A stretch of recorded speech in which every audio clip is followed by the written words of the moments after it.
Every single day, more than 70 million people visit a McDonald's restaurant somewhere in the world. Every second, burgers are being grilled, French fries are being served, and billions of dollars flow through thousands of restaurants across more than 100 countries. Most people believe McDonald's became one of the richest companies in history by selling hamburgers, but that's only part of the story, because if burgers were really the secret, every fast food chain would be worth hundreds of billions of dollars. So why isn't that the case? What if I told you that the real product McDonald's sells isn't food at all? What if the Big Mac, the fries, the Happy Meal, are simply tools used to support an entirely different business model, one that quietly generates billions of dollars year after year, a business so powerful that many financial experts describe McDonald's as one of the largest real estate companies in the world. And once you understand how the system works, you'll never look at another McDonald's restaurant the same way again, because hidden behind every burger is one of the smartest business strategies ever created. This is the story of how a small hamburger stand became a global empire, not by selling food, but by owning the land beneath it. Two brothers, one big idea. Long before McDonald's became a global empire, it was nothing more than a small family-owned restaurant in Southern California. In the late 1930s, two brothers, Richard and Maurice McDonald, dreamed of building a successful business. Like many entrepreneurs of their time, they believed the booming American economy offered endless opportunities for those willing to think differently. Their first restaurant wasn't revolutionary. It looked like countless other drive-in diners across America. Customers would park their cars, wait for a server, known as a car hop, to take their order, and then sit patiently while their food was prepared. It was the standard business model of the era. But the brothers noticed something that most restaurant owners ignored. The system was slow, orders took too long, restaurants needed dozens of employees, labor costs kept rising, and customers often became frustrated by long wait times. Instead of accepting the industry standard, the McDonald brothers asked a simple but powerful question: what if we removed everything customers didn't actually need? That single question would change the restaurant industry forever. In 1948, they made a decision that shocked almost everyone around them. They temporarily closed their restaurant, not because they were failing, but because they wanted to rebuild the entire operation from the ground up. For months, the brothers carefully studied every step involved in making a hamburger.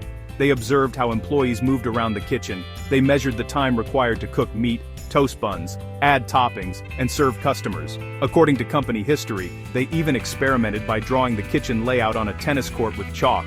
Employees walked through different arrangements until they found the fastest and most efficient design. It wasn't just a kitchen anymore, it became an assembly line. Inspired by manufacturing techniques used in factories, every employee performed one specific task instead of trying to do everything.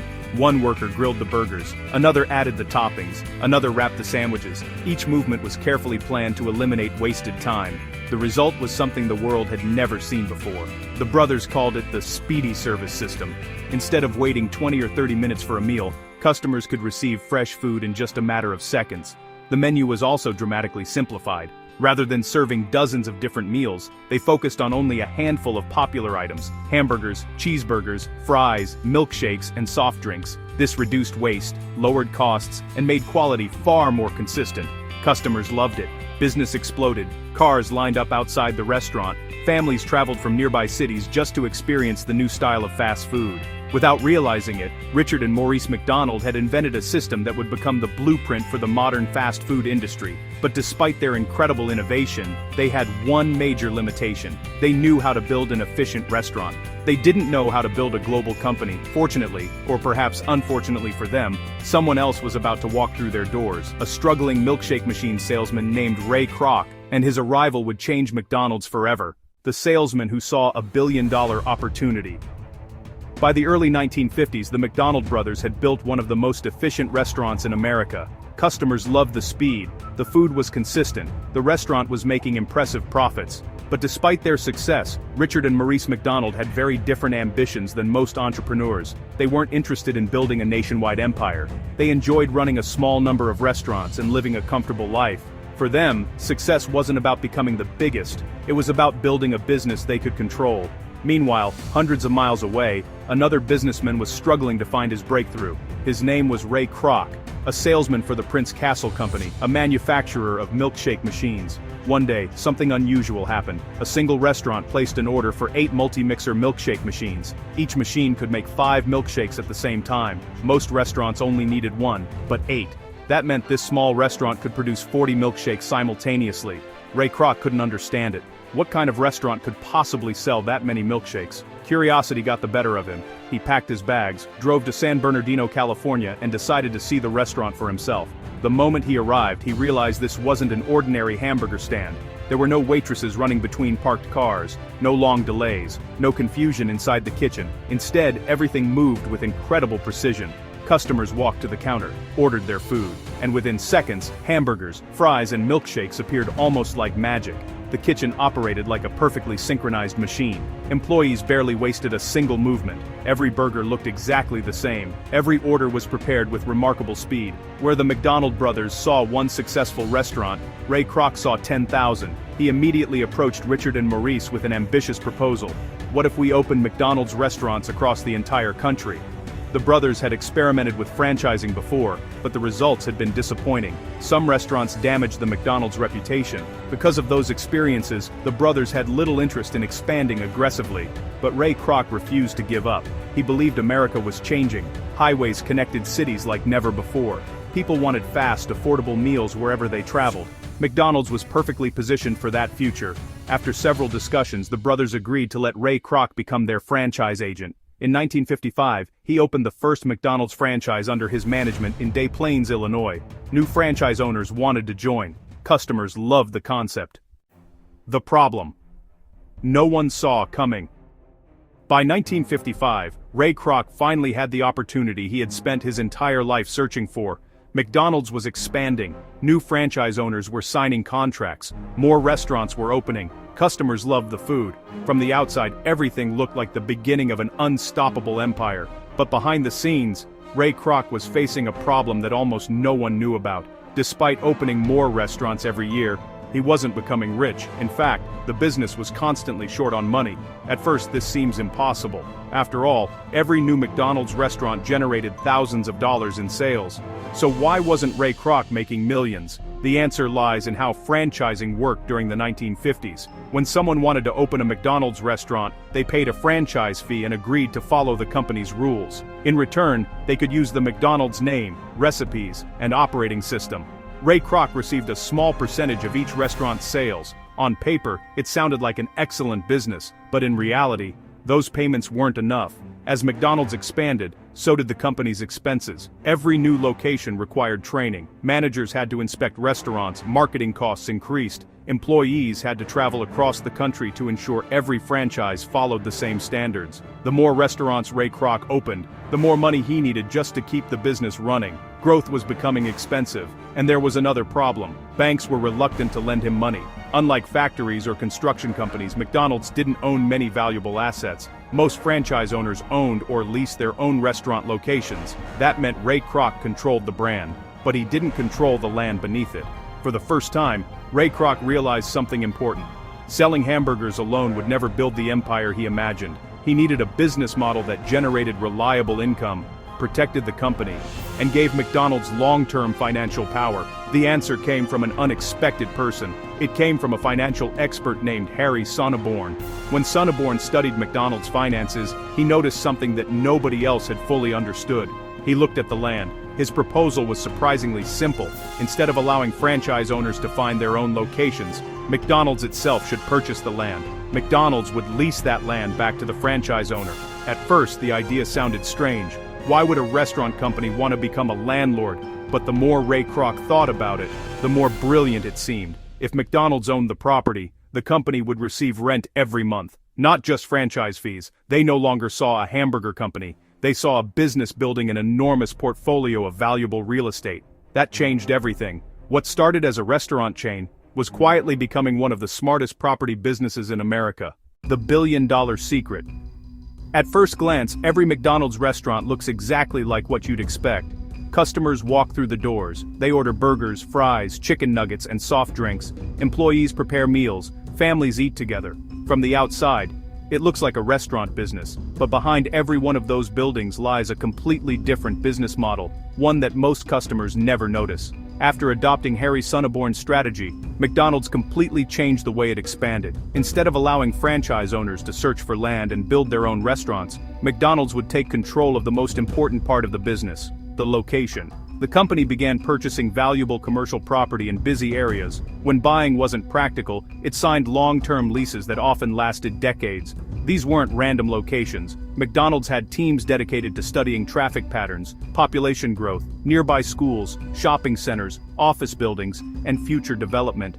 Every new restaurant location was carefully selected using detailed research and data, because in real estate, location is everything. Once the perfect location had been secured, McDonald's invited a franchise owner to operate the restaurant. Here's where the system became brilliant. The franchise owner didn't simply pay a fee to use the McDonald's name. Instead, they signed two separate agreements. The first agreement allowed them to operate under the McDonald's brand. The second required them to lease the land and building directly from McDonald's. That meant every month, before selling a single hamburger, the franchise owner already owed money to McDonald's. The rent still had to be paid. The money never stops. By the 1970s, McDonald's had become far more than a successful fast food chain. It had created a business system that allowed thousands of independent entrepreneurs to work toward the same goal. But here's the interesting part. Most McDonald's restaurants are not owned or operated directly by the company. Instead, they are operated by franchise owners. These are independent business people who invest their own money to open and manage a McDonald's restaurant. At first, this sounds like a perfect deal. You invest your money, you run the restaurant, and you keep the profits. But the reality is far more complicated. Owning a McDonald's franchise isn't like opening your own local burger shop. It's joining one of the most carefully controlled business systems in the world. Every detail matters. Whether you're buying a Big Mac in Chicago, Dubai, or Sydney, McDonald's wants the experience to feel familiar. That level of consistency doesn't happen by accident. It happens because the company invests enormous resources into training, quality control, and operational standards. New franchise owners don't simply receive the keys to a restaurant, they go through extensive training to understand every part of the business. How McDonald's protects its billion-dollar empire. Building one of the world's largest restaurant companies was an extraordinary achievement. Keeping it at the top has proven to be an even greater challenge. Customers no longer simply walk into restaurants and place orders at the counter. Today, meals are ordered through smartphones, delivered directly to homes, picked up through drive-through lanes, or purchased using self-service kiosks without speaking to an employee. Consumer expectations continue to evolve, and companies that fail to adapt often disappear. But McDonald's has spent decades proving that it can evolve without abandoning the system that made it successful. One of the biggest changes has been technology. Instead of relying only on cash registers and traditional ordering, McDonald's invested billions of dollars in digital transformation. Self-service kiosks reduced waiting times. Mobile ordering allowed customers to customize meals before arriving. The McDonald's app introduced digital coupons, loyalty rewards, and personalized promotions. Every interaction generates valuable information, not just about what customers buy, but when they buy, how often they visit. In today's economy, the better McDonald's understands its customers, the better it can improve the experience, and a better experience often leads to more repeat visits. Meanwhile, the real estate strategy continued working quietly in the background. Whether customers ordered inside, used the drive-thru, or had food delivered, the restaurant still operated from a carefully selected commercial location. Today, McDonald's operates in countries with different cultures, languages, and eating habits, but entering international markets isn't as simple as copying the American menu. This balance between consistency and flexibility has become one of the company's greatest strengths. Customers recognize the golden arches anywhere in the world. McDonald's continues investing in automation, artificial intelligence, kitchen technology, and operational efficiency. Not because the company wants to replace people, but because it understands a lesson Ray Kroc learned decades ago. Small improvements, repeated thousands of times across thousands of restaurants, create enormous results. Saving just a few seconds on every order, reducing waste by a tiny percentage, or improving drive-through speed by only a small amount, can generate millions of dollars across a global network. That obsession with efficiency has remained part of McDonald's DNA. Technology has changed, customers have changed, but the philosophy has stayed remarkably consistent. That combination has allowed McDonald's to remain one of the most recognizable and valuable companies on earth. The billion-dollar lesson. When most people think about McDonald's, they think about burgers, but behind every meal is one of the most sophisticated business systems ever created. The McDonald brothers revolutionized how food was prepared. They proved that speed, consistency, and efficiency could completely transform the restaurant industry. Ray Kroc saw something even bigger. He understood that a great restaurant wasn't just a place to sell food. It was the foundation of a business that could expand across an entire nation. And Harry Sonneborn introduced the final piece of the puzzle, a strategy that transformed thousands of restaurants into a growing portfolio of valuable commercial real estate. Individually, each idea was powerful. Together, they created one of the most successful companies in modern history. Today, McDonald's serves millions of customers every single day. Its restaurants operate in cities, suburbs, airports, shopping centers, and highway exits across the globe. That's the real lesson behind McDonald's. Success rarely comes from one brilliant product alone. It comes from building a system that continues creating value long after the first sale is made.